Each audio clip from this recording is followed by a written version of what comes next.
A sabedoria antiga. Annie Besant.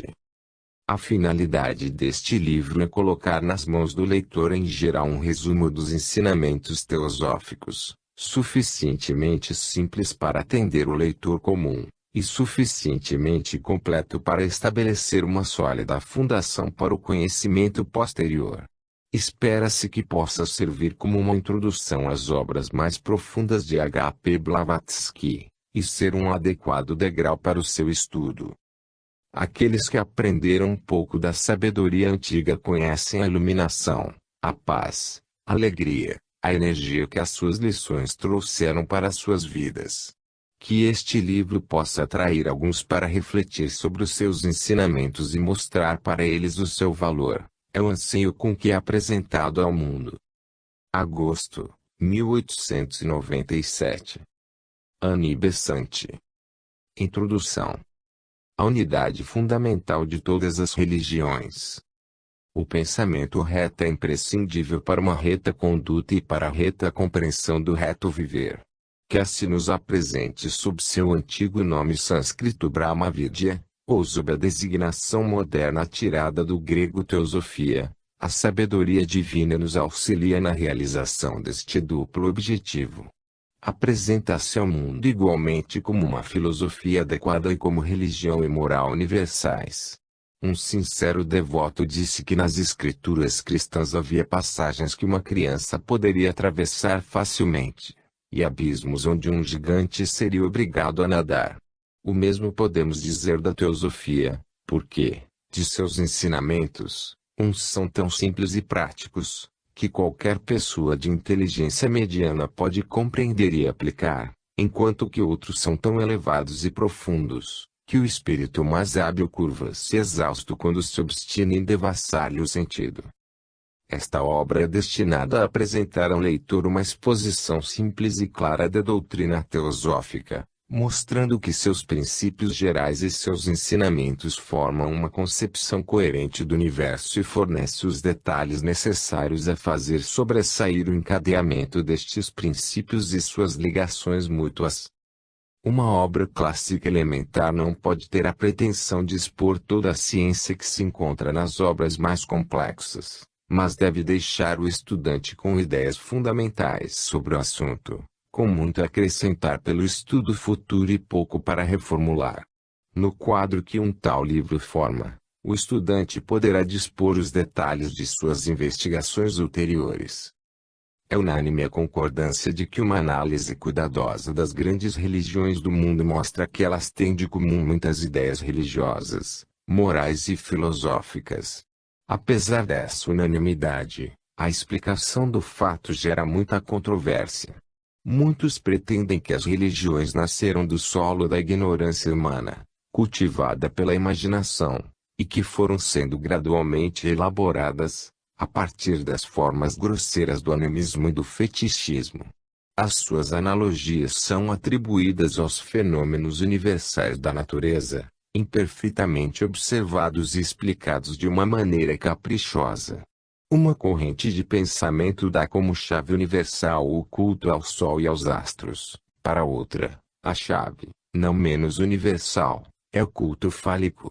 O medo, o desejo, a ignorância e o assombro levaram o homem primitivo a personificar os poderes da natureza e depois os sacerdotes exploraram os seus terrores e suas esperanças, suas imaginações obscuras e suas indagações desnorteadas. E os mitos foram se transformando em escrituras e os símbolos em fatos, e como a base deles era a mesma em toda a parte, a semelhança dos resultados era inevitável. Assim falam os doutores da mitologia comparada e, sob a avalanche de provas, as pessoas simples são levadas ao silêncio, embora não convencidas. Elas não podem negar as analogias, mas não deixam de se interrogar com uma vaga inquietação. As mais sublimes concepções do homem, suas mais caras esperanças são apenas o produto dos sonhos do selvagem e das dubiedades da ignorância. Todos os grandes condutores da humanidade viveram, trabalharam, sofreram, e morreram na ilusão, pela simples personificação de fatos astronômicos, ou pelas obscenidades dissimuladas dos bárbaros. A segunda explicação da base comum das religiões humanas postula a existência de um ensinamento original, sob a custódia de uma fraternidade de grandes instrutores espirituais. Estes mestres, frutos dos ciclos passados da evolução, tiveram por missão instruir e guiar a humanidade infantil em nosso planeta. Transmitiram às suas raças e nações, sucessivamente, as verdades fundamentais da religião, sob a forma mais adaptada às necessidades especiais daqueles que deviam recebê-las. Segundo esta opinião, os fundadores das grandes religiões são membros desta fraternidade una, e foram ajudados, em sua missão, por uma pleiade de outros membros menos elevados que eles, iniciados e discípulos de diversos graus, eminentes por sua intuição espiritual, por seu saber filosófico, ou pela pureza de sua sabedoria ética. Estes homens dirigiram as nações nascentes, guiando-as no caminho da civilização e dotando-as de leis. Monarcas, eles as governaram. Filósofos, eles as instruíram. Sacerdotes, eles as guiaram. Todos os povos antigos têm reminiscência destes homens poderosos, heróis e semideuses, e a arquitetura, a literatura e a legislação desses povos antigos conservam de tais homens traços indeléveis. Parece difícil negar a existência desses homens, diante da tradição universal, dos documentos escritos ainda existentes e dos vestígios pré-históricos, em ruínas em toda parte, sem mencionar outras evidências que o ignorante recusaria.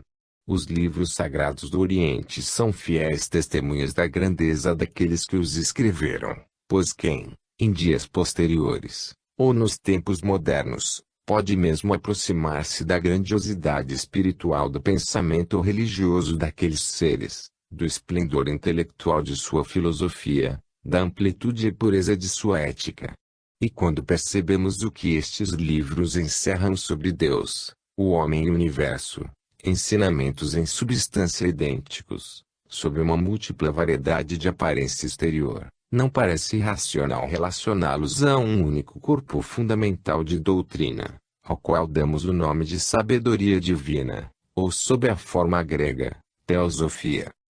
Sendo como a origem e base de todas as religiões, a teosofia não se opõe a nenhuma delas. Ao contrário, purifica-as, revelando a alta significação interior de inúmeras doutrinas, tornadas errôneas em sua forma exterior, pervertidas pela ignorância e superstição. Em cada uma destas formas a teosofia se mostra e se afirma e procura em cada uma delas revelar sua sabedoria oculta. Para nos tornarmos um teósofo não há necessidade de deixarmos de ser cristão, ou budista ou hinduísta.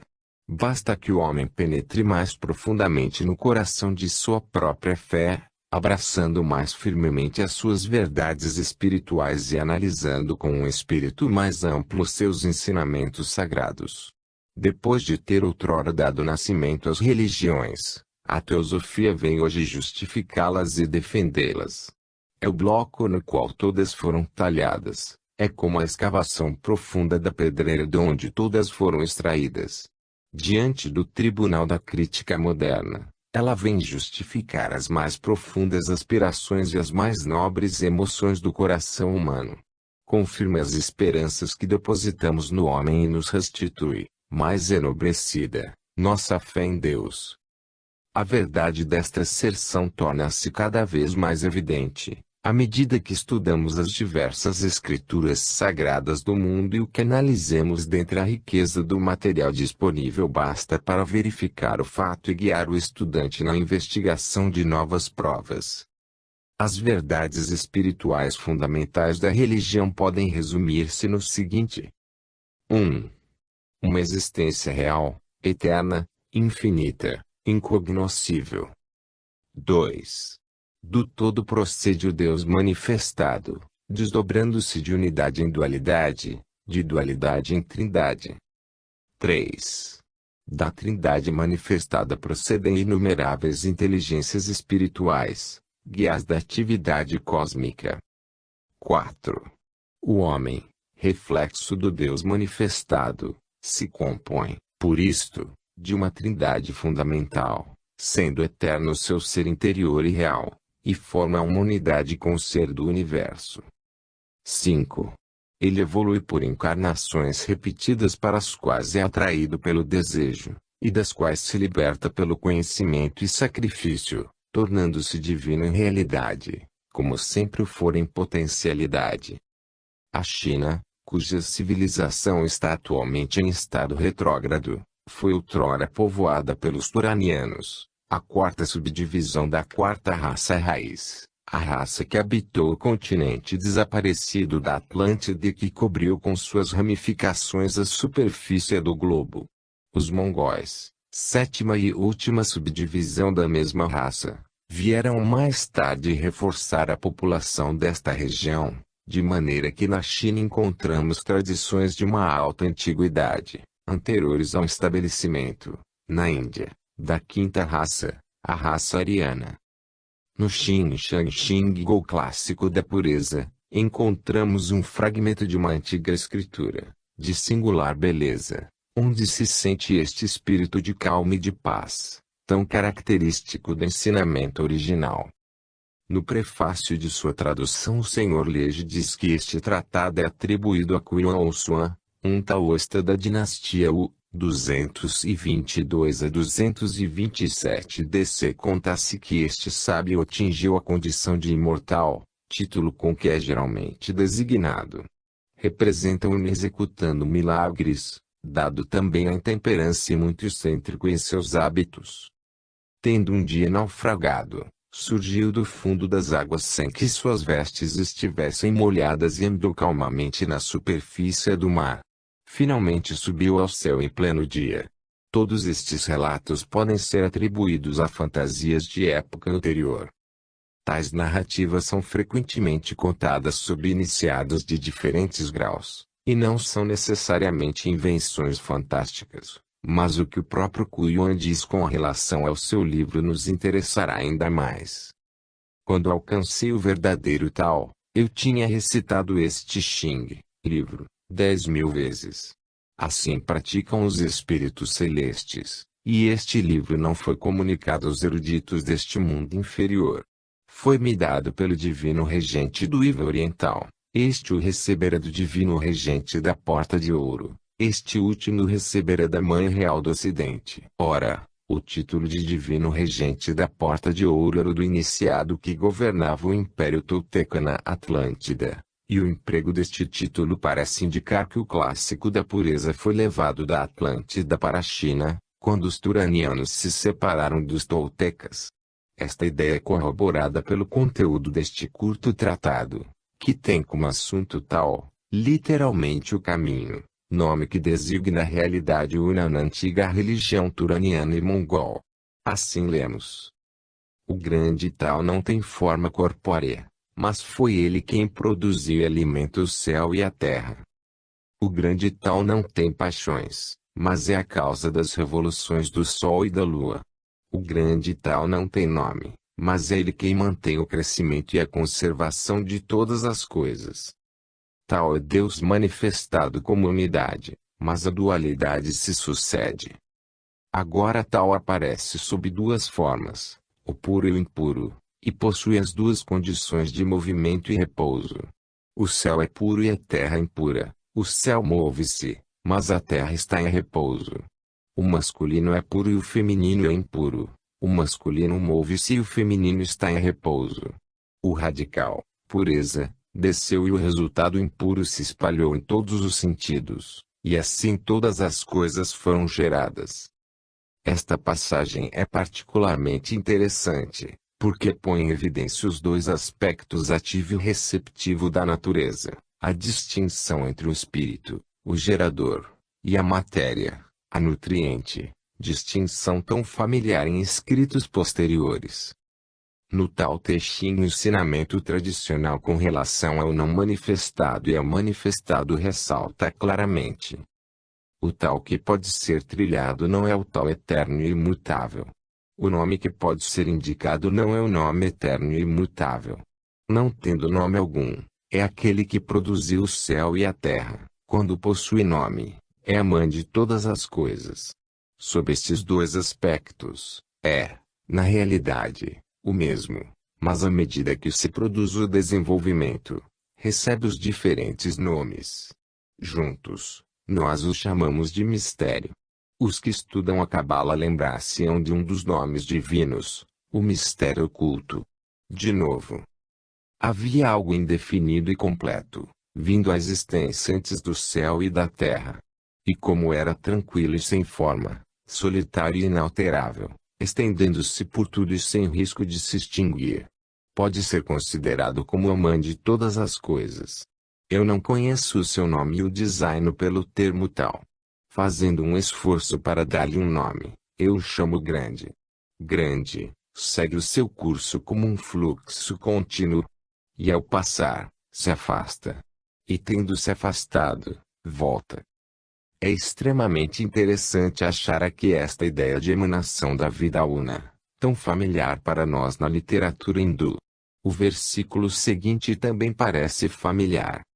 Todas as coisas que estão sob o céu surgiram dele como existentes, e com um nome. Essa existência surgiu dele como não existente, e sem um nome. Para que um universo possa existir, o não manifestado deve emanar o uno, de onde procedem a dualidade e a trindade. O tal produziu um produziu dois, dois produziu três, os três produziram todas as coisas. Todas as coisas deixam atrás de si a obscuridade, de onde elas vieram, e avançam para envolverem-se na luz, na qual se desenvolvem, enquanto são mantidas em harmonia pelo alento da infinitude espacial. O alento do espaço seria uma melhor tradução. Tendo tudo saído daquele, aquele existe em tudo. O grande tal a tudo permeia. Encontramo-lo tanto à esquerda como à direita. Ele envolve todas as coisas como uma roupagem, mas, em absoluto, se arroga como seu senhor. Ele pode ser encontrado nas menores coisas. Todas as coisas retornam à sua raiz e desaparecem, sem saber que é ele que rege o seu retorno. Ele pode ser encontrado nas maiores coisas. Xuanzi, quarto século antes de J.C., em sua exposição dos ensinamentos antigos, faz alusão às inteligências espirituais que procedem do tal. Ele tem em si mesmo sua raiz e sua causa de existência. Antes que houvesse céu e terra, em tempos remotos, ele existia infalivelmente. Dele proveio a misteriosa existência de espíritos, dele, a misteriosa existência de Deus. Segue-se uma lista de nomes destas inteligências. Mas o papel preponderante que representam esses seres na religião chinesa é de tal maneira conhecido, que se torna inútil multiplicar as citações sobre eles. O homem é considerado como uma trindade. O toísmo, diz o Sr. Lege, reconhece nele o espírito, a mente e o corpo. Esta divisão aparece claramente no clássico da pureza, quando diz que o homem deve libertar-se do desejo de atingir a união com o uno. Ora, o espírito do homem ama a pureza, mas sua mente o perturba. A mente do homem ama a tranquilidade, mas seus desejos a afastam. Se ele pudesse evitar sempre os seus desejos, sua mente tornar-se-ia tranquila. Que sua mente fique pura, e seu espírito torna-se-á puro. A razão pela qual os homens são incapazes de atingir este estado é que suas mentes não estão perfeitamente puras e seus desejos não foram afastados. Se o homem consegue afastar os seus desejos, então ao contemplar a sua mente, ela não é mais sua. Ao contemplar o seu corpo, ele não é mais seu, e quando volta seu olhar para mais longe, para as coisas de fora, nada mais de comum entre eles e elas. Em seguida, depois de expor as etapas do caminho que conduz interiormente para o estado de perfeita tranquilidade, ele pergunta: como poderá nascer algum desejo, neste estado de repouso, independente de lugar? E quando nenhum desejo mais se manifesta, nascem a calma real e o verdadeiro repouso. Esta calma real torna-se uma qualidade constante e impassível em relação às coisas exteriores. Na verdade, esta qualidade real e constante mantém domínio sobre a natureza. Nesta constante relação e constante tranquilidade há constante pureza e repouso. Quem possui esta absoluta pureza entra gradualmente na inspiração do verdadeiro tal. As palavras de inspiração do, acrescentadas pelo tradutor, tendem antes a velar o sentido do que esclarecê-lo, porque penetrar no tal está inteiramente de acordo com a ideia expressa e com outras escrituras sagradas. O taoísmo insiste muito no aniquilamento do desejo. Um comentarista do clássico da pureza observa que a compreensão do tal depende da pureza absoluta e que a aquisição desta pureza absoluta depende inteiramente da abdicação do desejo, o que é a lição insistente e prática desse tratado. O Tao Te Ching diz: sem desejo sempre devemos nos achar. Se seu profundo mistério havemos de sondar. Mas, se o desejo em nós sempre permanecer, dele apenas seu atraente gozo resta-nos perceber. A reencarnação não parece ter sido ensinada tão nitidamente como poderia se esperar, embora encontremos passagens que sugerem tacitamente esta ideia fundamental, e que se considera que o ser passa através de nascimentos, tanto animais como humanos. Assim, Chuang conta-nos a história original e instrutiva de um moribundo, a quem seu amigo diz: na verdade, o Criador é grande. Em que te transformará ele agora? Onde te levará ele agora? Fará de ti o fígado de um rato ou a pata de um inseto? Zelais responde: seja para onde for que um pai ordene a seu filho ir, para este, oeste, sul ou norte, o filho obedece simplesmente. Suponhamos um grande fundidor ocupado em fundir o seu metal. Se o metal se levanta subitamente, no cadinho, e diz: quero ser modelado em uma espada semelhante ao moixe, o grande fundidor certamente acharia a coisa estranha. Assim, também, quando uma forma estiver sendo preenchida no molde da matriz, se ela exclama: quero ser um homem, quero ser um homem, o Criador acharia certamente a coisa estranha. Uma vez que compreendamos que o céu e a terra é um grande cadinho de mistura e o Criador um grande fundidor, aonde tenhamos que ir não será isso adequado para nós. Nascemos como que de um tranquilo sono e morremos para um calmo despertar. Tomemos a quinta raça, a raça ariana. Encontramos os mesmos ensinamentos incorporados na mais antiga das religiões arianas, a religião bramânica. A existência eterna é proclamada no Chandogya Upanishad como uno apenas, sem um segundo, e está escrito: pela vontade multiplicarei para o bem do universo. O Supremo Logos, Brahman, é tríplice: ser, consciência e bem-aventurança, e é dito: deste procedem a vida, a mente e todos os sentidos, o éter, o ar, o fogo, a água e a terra que suporta tudo. Em parte algumas se encontram descrições mais grandiosas do ser divino do que nas escrituras hindus. Mas elas se tornam tão familiares que bastam algumas breves citações. Eis algumas das joias preciosas que se encontram em profusão. Manifestado, próximo, movendo-se em algum lugar secreto, morada é menção de repouso a tudo que se move, tudo que respira e fecha os olhos. Sabei que é necessário adorar aquilo, que é por sua vez ser e não ser, o melhor, muito além da compreensão de todas as criaturas, luminoso, mais sutil que o sutil, nele estão contidos os mundos com seus habitantes. Este é o imperecível Brahman. É também vida, voz e mente. Em sua nuvem de ouro mais elevada, é o imaculado, o indivisível Brahman. Aquilo, a pura luz das luzes, conhecido daqueles que conhecem o ser. Este imperecível Brahman está à frente, Brahman também está atrás, Brahman está à direita e à esquerda, em cima e embaixo, permeante. Este Brahman é, na verdade, o todo. É o sublime. Muito além do universo, Brahman, o supremo, o grande, oculto em todos os seres, segundo seus corpos respectivos, o alento único de todo o universo, o Senhor. Ao conhecerem-no, os homens tornam-se imortais. Eu conheço este poderoso espírito, o sol que brilha além das trevas. Eu conheço o indelével, o antigo, a alma de todos, onipresente por sua natureza, a quem os conhecedores de Brahman chamam o não nascido, a quem eles chamam eterno. Quando não há trevas, nem dia nem noite, nem ser nem não ser, Shiva, subsiste ainda, solitário, aquele, o indestrutível, aquele que deve ser adorado por Savitri, daquele surgiu a sabedoria antiga. Nem em cima, nem embaixo, nem no centro pode ele ser compreendido. Nada existe comparável a ele cujo nome é glória infinita. O olhar não pode precisar sua forma, ninguém pode com sua vista contemplá-lo. Aqueles que o conhecem pelo coração e pela mente e o trazem no coração, tornam-se imortais.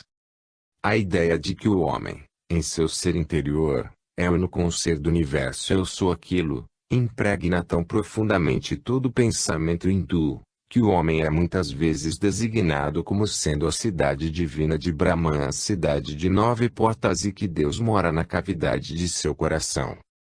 Há apenas uma única maneira de ver o ser que não pode ser demonstrado, que é eterno, imaculado, mais sutil do que o éter, não nascido, a grande alma eterna. Esta grande alma, não nascida, é a mesma que mora como alma inteligente em todas as criaturas vivas, a mesma que mora como éter no coração, em latência, a todos sujeito e de todos é o regente, o soberano Senhor de todos, não se torna maior pelas boas obras, nem se diminui com as más.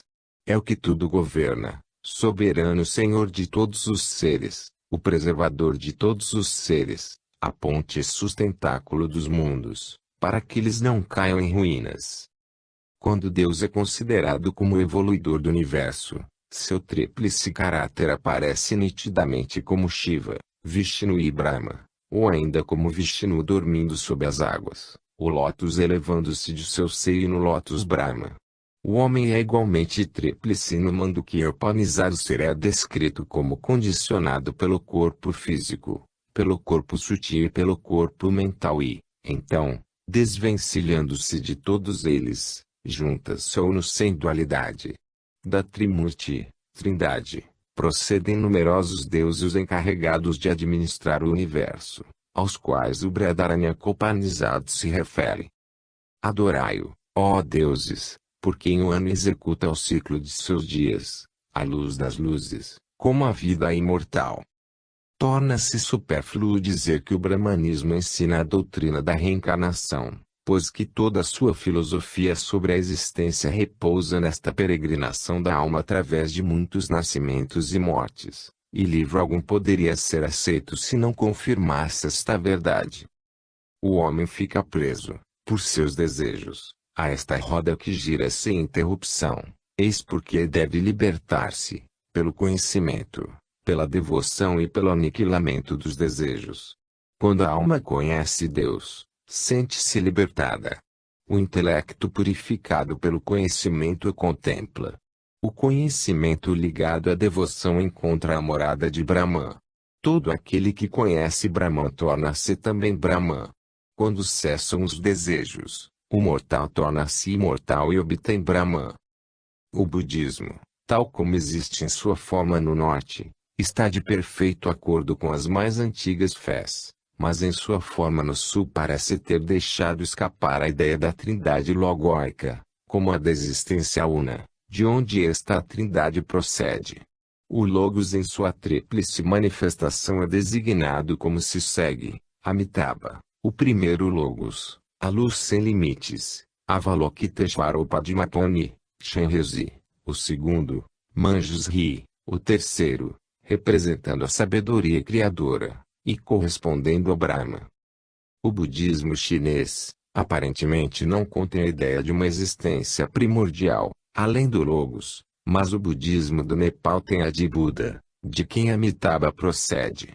Eitel considera Padmapani como representando a providência piedosa e corresponde, em parte, a Shiva, mas, como aspecto da trindade budista que produz as encarnações, parece antes representar a mesma ideia que Vishnu, a quem está estreitamente associado pelos lotos que traz na mão o fogo e a água, ou o espírito e a matéria, como elementos primordiais do universo.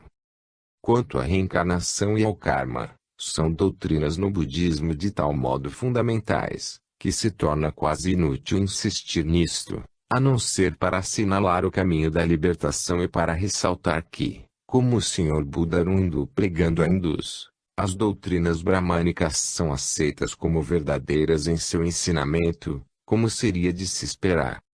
Ele foi um purificador e um reformador, e não um iconoclasta, e procurou combater os acréscimos introduzidos pela ignorância, e não as verdades fundamentais que pertencem à sabedoria antiga. Os seres que seguem o caminho da lei, que foi bem ensinada, atingem a outra margem do grande mar dos nascimentos e das mortes, tão difícil de se transpor. É o desejo que prende o homem, e dele deve desembaraçar-se. Para aquele que está preso pelas correntes do desejo, é duro libertar-se delas, diz o bem-aventurado. O homem constante, que não se interessa pela felicidade que os desejos dão, rejeita seus laços e, em breve, atinge o nirvana. A humanidade não tem desejos duráveis, eles são transitórios para aqueles que os experimentam. Libertai-vos, portanto, daquilo que não pode durar e não vos conformeis com a morada da morte. Aquele que aniquilou o desejo dos bens terrestres, a pecaminosidade, os grilhões da lascívia, que arrancou pelas raízes o desejo, ele, eu declaro, é um Brahmane. E o Brahmane é o homem que, tendo perdido seu último corpo, é definido como sendo aquele que, conhecendo suas moradas, existências, anteriores, percebe o céu e o inferno, o Muni, aquele que encontrou um meio de por fim aos nascimentos. Nota: Muni, sânscrito, santo, sábio. Literalmente, silencioso. Nas escrituras hebraicas esotéricas, a ideia da Trindade não aparece tão claramente, embora a dualidade se mostre, e o Deus a que se referem é obviamente o Logos e não o Uno manifestado. Eu sou o Senhor e outro não absolutamente. Eu crio a luz e formo a obscuridade. Eu faço a paz e crio o mal. Eu sou o Senhor que faz todas as coisas. Filon, entretanto, expõe mais claramente a doutrina do Logos e encontramo-la também no quarto Evangelho. No princípio era o Verbo, Logos, e o Verbo estava em Deus e o Verbo era Deus. Todas as coisas foram feitas por ele e nada que existe foi feito sem ele. Na Cabala a doutrina do Uno, dos três, do sete e do múltiplo se encontra claramente ensinada. O mais antigo dos antigos, o desconhecido do desconhecido tem uma forma e, ao mesmo tempo, não tem forma alguma. Ele tem uma forma pela qual o universo se mantém. Ao mesmo tempo não tem forma alguma, pois que ele não pode ser circunscrito. E quando no princípio ele tomou esta forma, Keter, a coroa, o primeiro Logos, ele permitiu saírem de si 9 luzes brilhantes, a sabedoria e a voz, formando com Keter a tríade e depois os 7 sepirote inferiores. É o antigo dos antigos, o mistério dos mistérios, o desconhecido do desconhecido. Tem uma forma que é parte dele pela qual se nos mostra, como ancião acima de tudo, como ancião dos anciões, e como o mais desconhecido entre o desconhecido. Mas, sob essa forma pela qual se faz conhecido, entretanto ainda permanece o desconhecido. Zohar, a Cabala, por Isaac Maier, pg. 274 a 275. Maier mostra que a forma não é o ancião de todos os anciãos, que é Ein Sof. Mais adiante, há no Altíssimo 3 luzes que se fundem numa única, elas são a base da Torá, e esta abre a porta a todos. Vinde, vede o mistério do Verbo. São estes 3 degraus e cada um existe por si mesmo e, no entanto, todos são unos e confundem-se no Uno, nem estão separados um do outro. Os 3 procedem do Uno, o Uno existe nos 3, é a força entre os 2, os 2 nutrem o Uno nutre a multiplicidade, assim o todo é uno. É inútil dizer que os hebreus ensinavam a doutrina da pluralidade dos deuses. Quem é semelhante a ti, ó Senhor, entre os deuses? Eles consideravam também uma multidão de seres servidores, subordinados, os filhos de Deus, os anjos do Senhor, as 10 hostes angélicas. Com relação ao princípio do universo, o Zohar ensina: no começo era a vontade do Rei, anterior a toda existência manifestada por emanação desta vontade. Ela modelou e gravou na luz suprema e deslumbrante do quadrante, a tetractis ou tétrade sagrada, as formas de todas as coisas que, ocultas, deviam tornar-se visíveis e manifestadas. Maier, a Cabala, páginas 194,195. Nada pode existir que não tenha a imanência da divindade, e no que concerne à reencarnação, é ensinado que a alma está presente na ideação divina, antes de vir à Terra. Se a alma permanecia completamente pura durante suas experiências e provações, escapava aos renascimentos, mas isto pode ter sido apenas uma possibilidade teórica, porque se diz: todas as almas estão sujeitas aos ciclos, metempsicose, além-o-jogo-olá, mas os homens não conhecem os caminhos do Santíssimo, que ele seja abençoado. Eles ignoram a maneira pela qual foram julgados em todos os tempos e antes de terem vindo a este mundo e após o terem deixado. Traços desta doutrina se encontram nas escrituras esotéricas, tanto hebraicas como cristãs, como por exemplo, na crença da volta de Elias, e mais tarde, em sua reaparição como João Batista. Se voltarmos nossas vistas para o Egito, encontramos ali, desde a mais remota antiguidade, a conhecida trindade, Ra, Osíris e Isis como segundo logos dual e Horus. Recordemos o hino grandioso a Amon-Ra. Os deuses se inclinam diante da tua majestade exaltando as almas daquele que a gerou.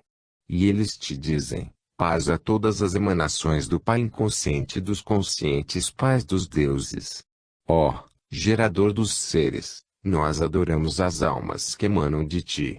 Tu nos gerastes, ó desconhecido, e nós te saudamos, adorando cada alma a Deus que descende de ti vive em nós, citado na Doutrina Secreta, 3, página 485, edição 1893. Os conscientes pais dos deuses são os três logos. O Pai inconsciente é a existência una, inconsciente não por ser menos, mas por ser infinitamente mais do que aquilo a que chamamos de consciência, uma coisa limitada.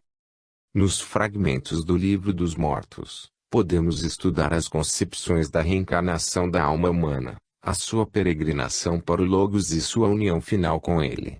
O famoso papiro do escriba Ani, triunfante na paz, está repleto de passagens que recordam ao leitor as escrituras de outras crenças, sua viagem através do mundo inferior, sua esperança na reintegração em seu corpo, a forma como os egípcios entendiam a reencarnação, sua unificação com o Logos. Diz Osíris Ani: eu sou o grande Uno, filho do grande Uno. Eu sou o fogo, filho do fogo. Eu remontei meus ossos, fiz-me inteiro e são, e me tornei moço ainda mais uma vez. Eu sou Osíris, o Senhor da eternidade. Na revisão do Livro dos Mortos por Pierret, encontramos esta notável passagem. Eu sou o ser de misteriosos nomes que para si mesmo prepara moradas para milhões de anos. Coração, que me vens de minha mãe, meu coração necessário à minha existência sobre a terra. Coração, que me vens de minha mãe, coração tão necessário para minha transformação. Na religião de Zoroastro encontramos a concepção da existência una, idealizada como espaço ilimitado, de onde surgiu o Logos, Ahura Mazda, o Criador.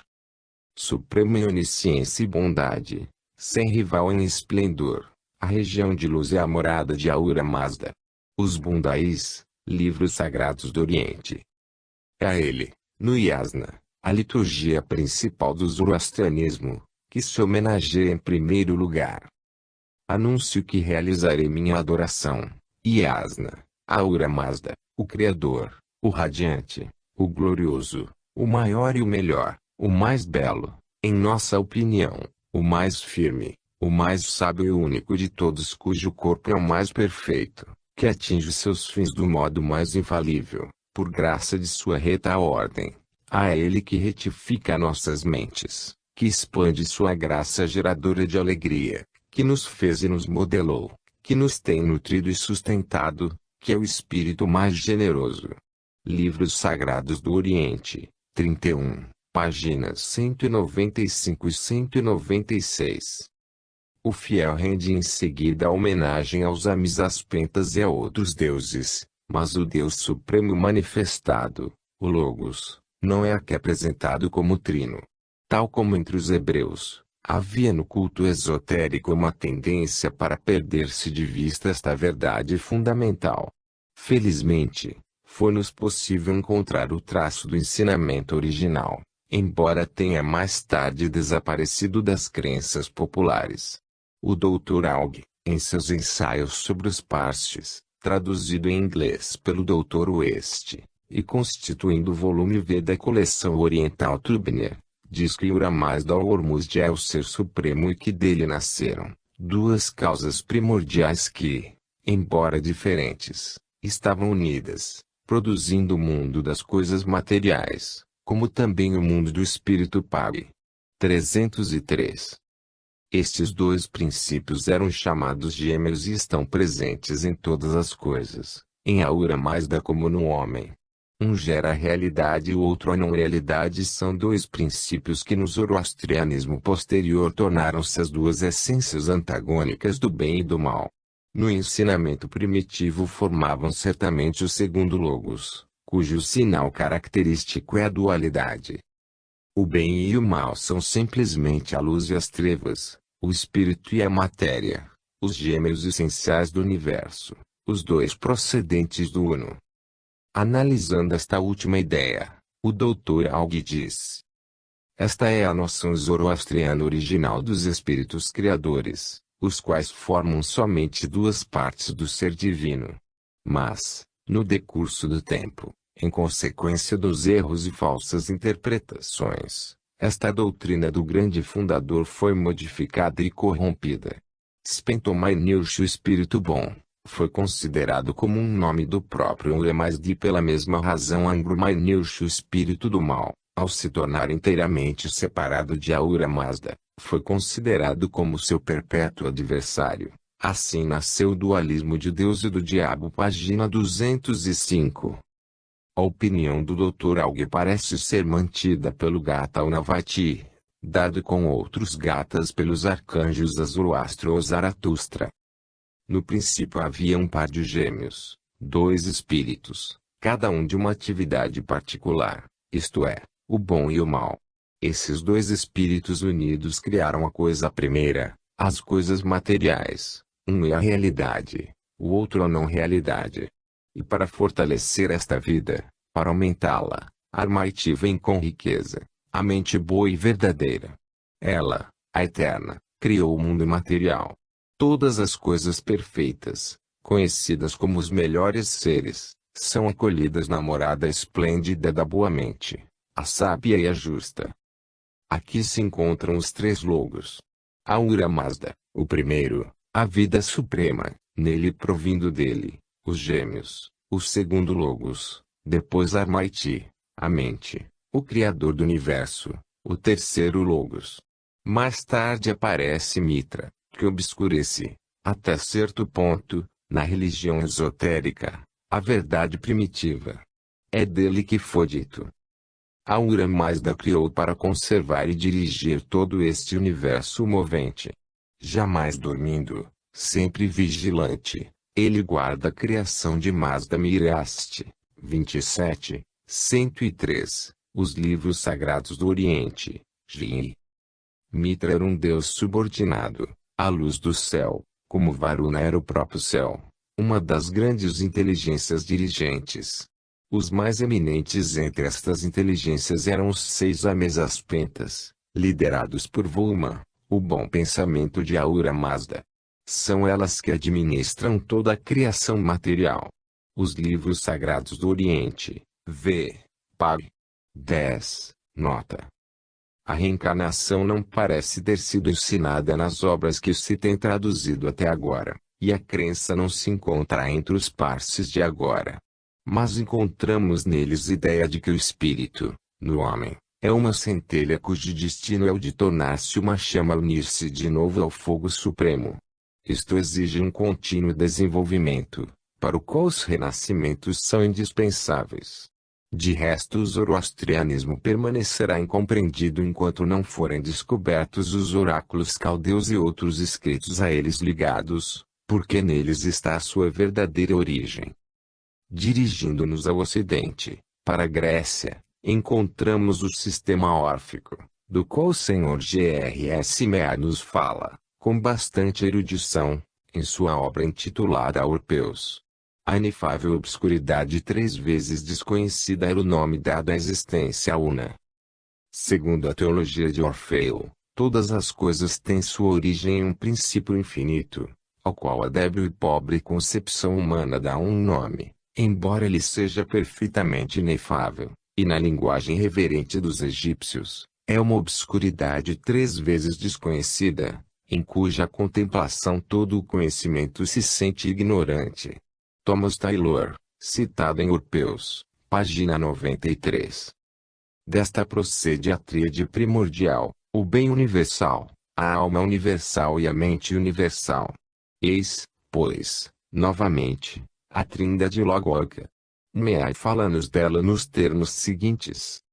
A primeira tríade que se manifesta ao intelecto é apenas um reflexo ou uma representação do imanifestável. Suas hipóstases são: A. O bem, que é o superessencial. B. A alma do mundo, essência autodeterminante. C. O intelecto, ou a mente, que é uma essência indivisível, imutável.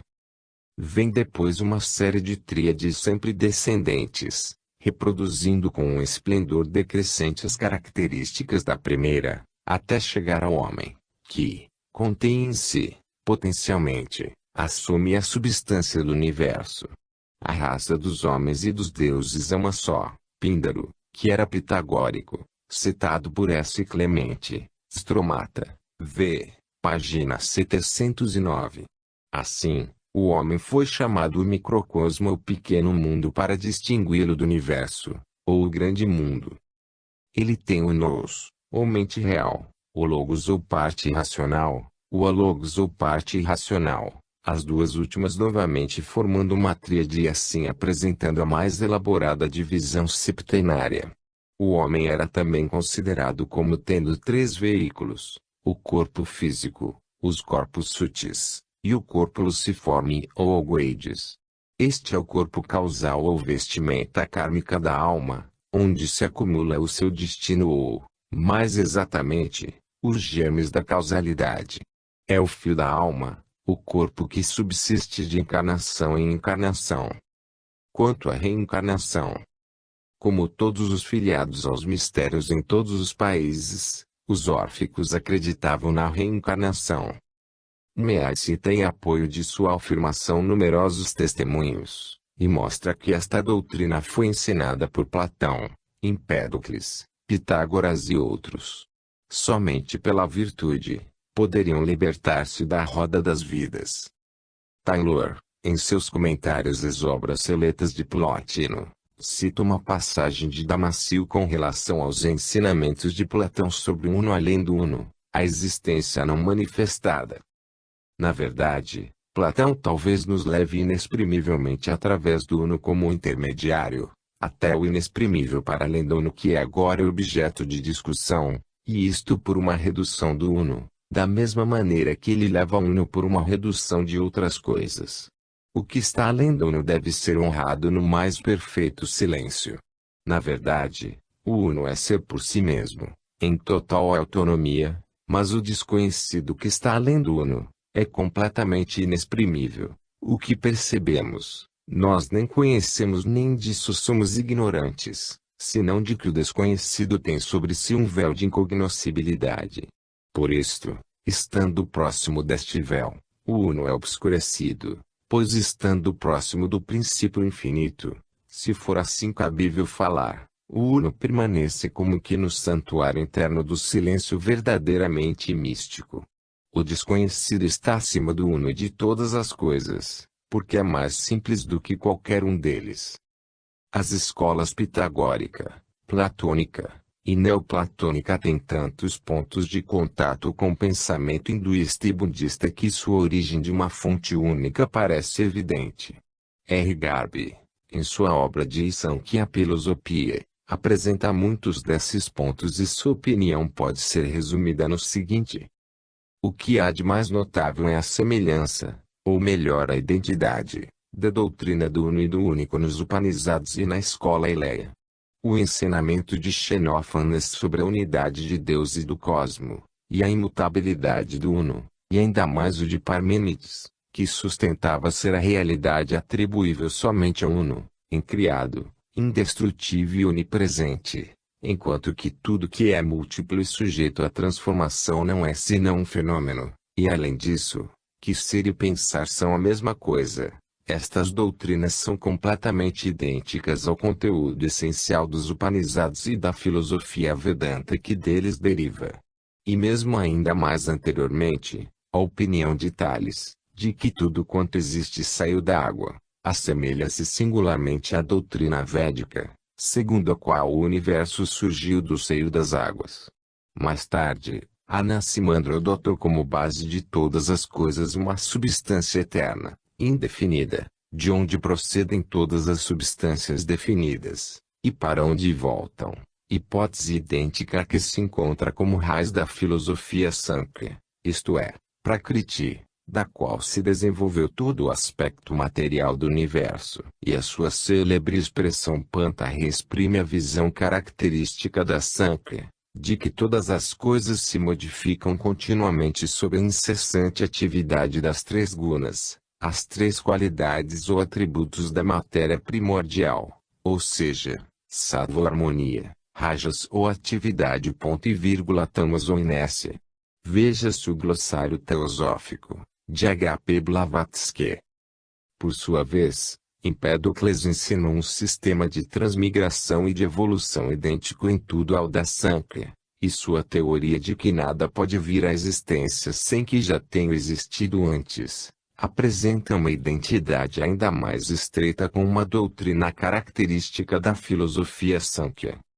As doutrinas de Anaxágoras e Demócrito apresentam também diversos pontos de estreita concordância, especialmente as ideias de Demócrito sobre a natureza e o papel dos deuses, e o mesmo se aplica a Epicuro, notavelmente em alguns pontos curiosos de detalhe. Mas é sobretudo nas doutrinas de Pitágoras que encontramos a mais estreita e a mais frequente identidade de ensinamento e de argumentação. E a tradição explica estas analogias dizendo que Pitágoras visitou a Índia e ali aprendeu sua filosofia. Em séculos posteriores, vemos certas ideias singularmente sankhyanas e budistas representarem um papel preponderante no pensamento gnóstico. A citação seguinte de Lassen, feita por Garbe, página 97, mostra isso de modo muito claro. O budismo em geral estabelece uma distinção muito nítida entre o espírito e a luz, e não considera absolutamente esta última como imaterial, mas há na Sankhya e no budismo uma concepção da luz que muito se aproxima daquela da doutrina gnóstica. De acordo com a mesma, a luz é a manifestação do espírito na matéria. A inteligência, assim revestida de luz, se relaciona com a matéria, na qual a luz pode ser enfraquecida e, por fim, obscurecer-se totalmente, e neste caso, a inteligência acaba por cair na inconsciência completa.